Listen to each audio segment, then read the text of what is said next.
اور ظالم تو نے اپنے ماتھے پہ اللہ لکھوایا ہے، کیا تو باتھ روم میں نہیں جاتا؟ تیری کمر پہ کلمہ لکھا ہے، کیا تو جنبی نہیں ہوتا؟ اس کی بیوی بھی ساتھ آئی ہوئی، بیوی کہتی میں روٹی پکانی ہے، روٹی کے اوپر اللہ لکھا جاتا ہے۔ اور جب سے میرے جسم پہ اللہ کا نام آیا ہے، اللہ پاک نے ان کے ہاتھ میں کوئی ایسی برکت ڈال دی ہے کہ جب بھی یہ روٹیاں پکاتی ہیں، اس پہ جب کوئی بڑا واقعہ ہوتا ہے، روٹیاں ویسے ہی پکاتی ہیں تو ان پہ بسم اللہ الرحمن الرحیم، لا الہ الا اللہ محمد رسول اللہ، لا الہ الا اللہ، مختلف قسم کی آیتیں نمایاں اور قدرتی طور پر آ رہی ہیں، اور ہمیں مزید ہدایت یہ ہو رہی ہے کہ اسے آپ عام کرتے جائیں۔ ارے روٹی پکانے سے پہلے یہ 3 انگلیاں زور سے اس روٹی کے اوپر چھاپ دو، یہ یوں انگوٹھا چھاپ دو، جب وہ الٹی ہوگی تو اللہ نہیں بن جائے گا؟ انا للہ و انا الیہ راجعون۔ اور وہی ہوا، آج سے 15-20 دن پہلے وہ خبیث پکڑا گیا، وہ مردود پکڑا گیا، پولیس کے 4 لیٹر اس کو لگے اور اس نے فوراً بتا دیا میں نے فلانے سے کھدوائی کروائی تھی۔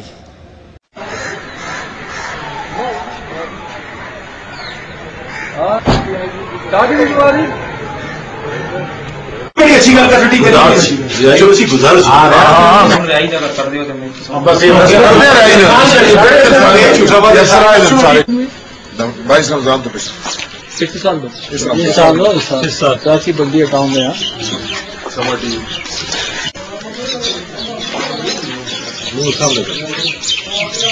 سامنے کریں گے گزارا کیتے ہے وہ زیادہ سردار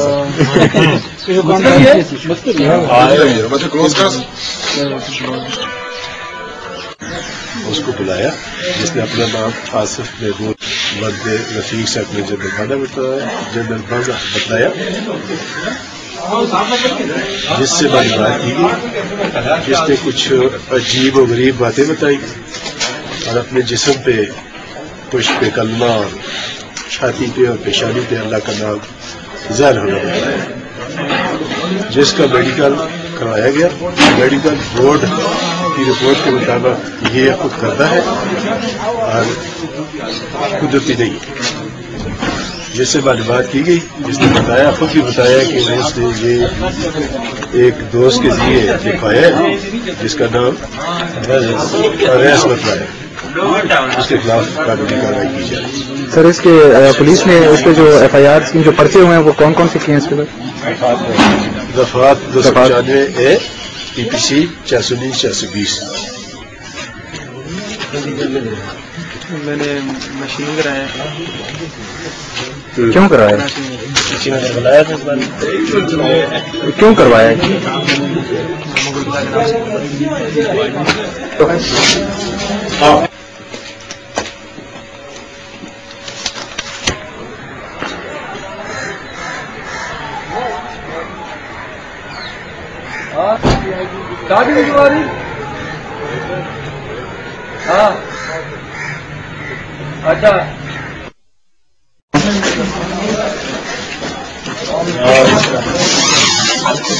اچھا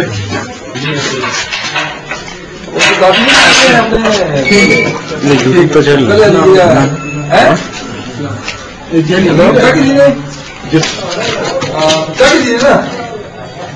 بس چاہیے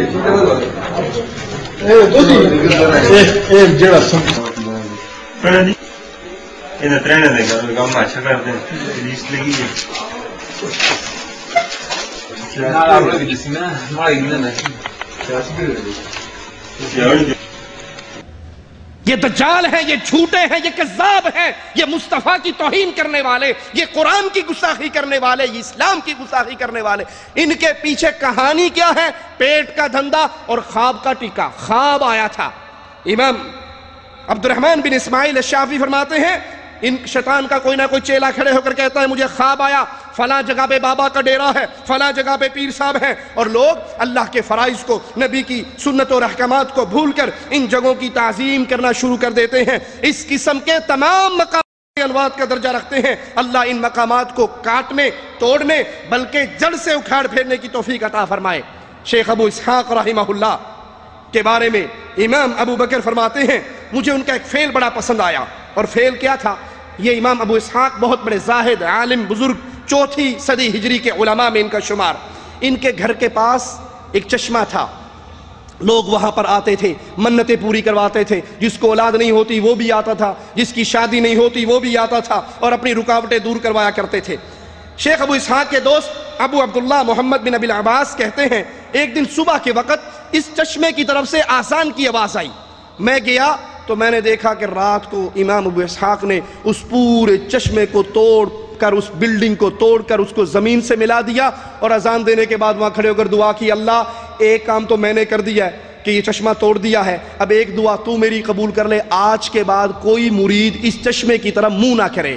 کہ اللہ نے ان کی دعا قبول کر لی، پھر دوبارہ اس چشمے کی طرف کوئی نہ آیا اور یہ فتنہ ختم ہو گیا۔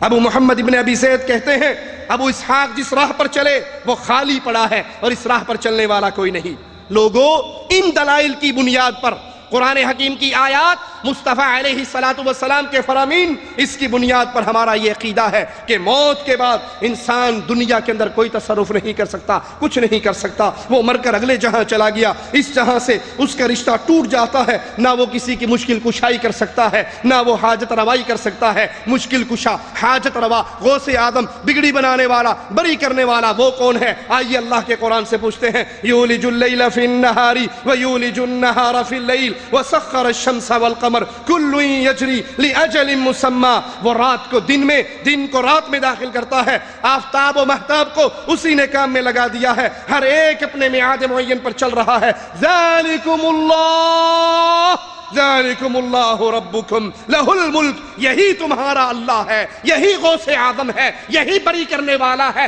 یہی بگڑیاں بنانے والا ہے، یہی کشتیاں پار لگانے والا ہے، یہی اولاد دینے والا ہے۔ لہ الملک، پوری کائنات کی حکومت، پوری کائنات کی سلطنت، پوری کائنات کی بادشاہت اگر کسی کے ہاتھ میں ہے تو عرش والے اللہ کے ہاتھ میں ہے۔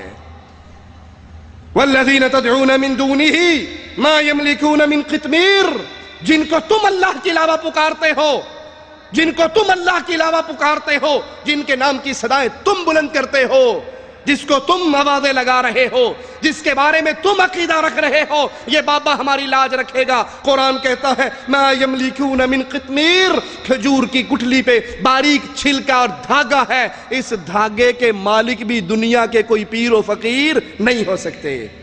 ان تدعوہم لا يسمعوا دعاءکم، اگر تم ان کو پکارو یہ تمہاری پکار سن ہی نہیں سکتے۔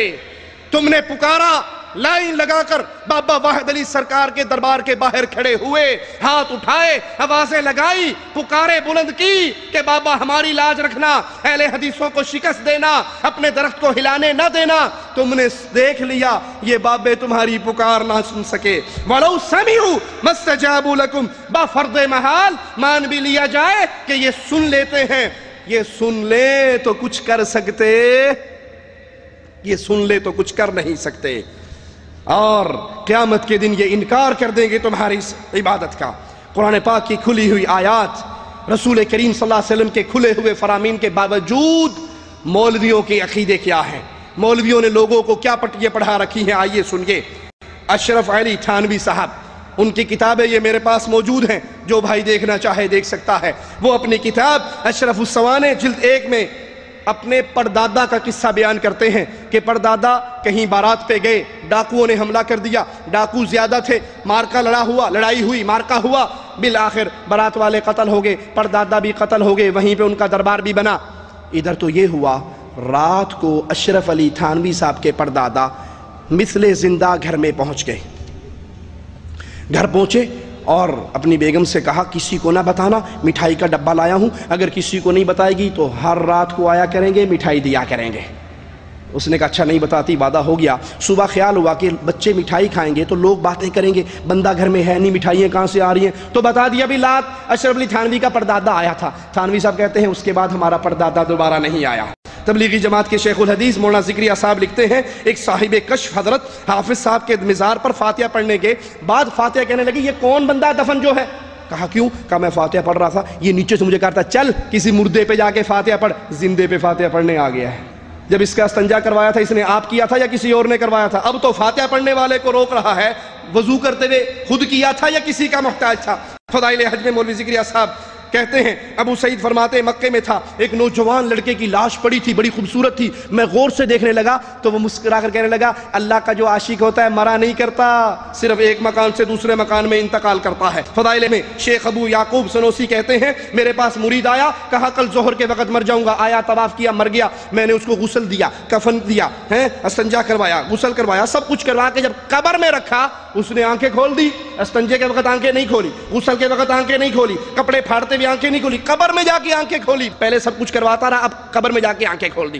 جو ہی آنکھیں کھولی میں نے کہا سردار مرنے کے بعد بھی زندگی ہے؟ کہا میں زندہ ہوں، اللہ کا ہر عاشق زندہ رہتا ہے۔ آئیے قرآن سے پوچھتے ہیں، مالک فرماتا ہے انک لا تسمع الموتى ولا تسمع الصم الدعاء اذا ولوا مدبرین، بے شک آپ مردوں کو نہ سنا سکتے، نہ بہروں کو اپنی پکار سنا سکتے جب وہ پیٹ پھیر کر روگرداں جا رہے ہوں۔ وما يستوي الاحياء ولا الاموات وما يستوي الأحياء ولا الأموات إن الله يسمع من يشاء وما أنت بمسمع من في القبور، زندہ مردے برابر نہیں ہو سکتے، اللہ جس کو چاہتا سنا دیتا ہے، آپ ان لوگوں کو نہیں سنا سکتے جو قبروں میں ہیں۔ اللہ ہمیں حق کہنے، سننے، سنانے، آگے پہنچانے کی توفیق عطا فرمائے۔ آئیے علماء احناف میں سے ایک قول آپ کے سامنے یہ دو پیش کر کے بات ختم کرتا ہوں۔ زین العابدین بن ابراہیم الحنفی فرماتے ہیں، ہمارے علماء فرماتے ہیں جو یہ کہے کہ مشائخ کی روحیں حاضر ہوتی ہیں تو یہ کفر کا عقیدہ ہے۔ ابن عابدین فرماتے ہیں اگر کوئی یہ خیال کرے کہ مردہ کائنات میں تصرف کرتا ہے اللہ کے علاوہ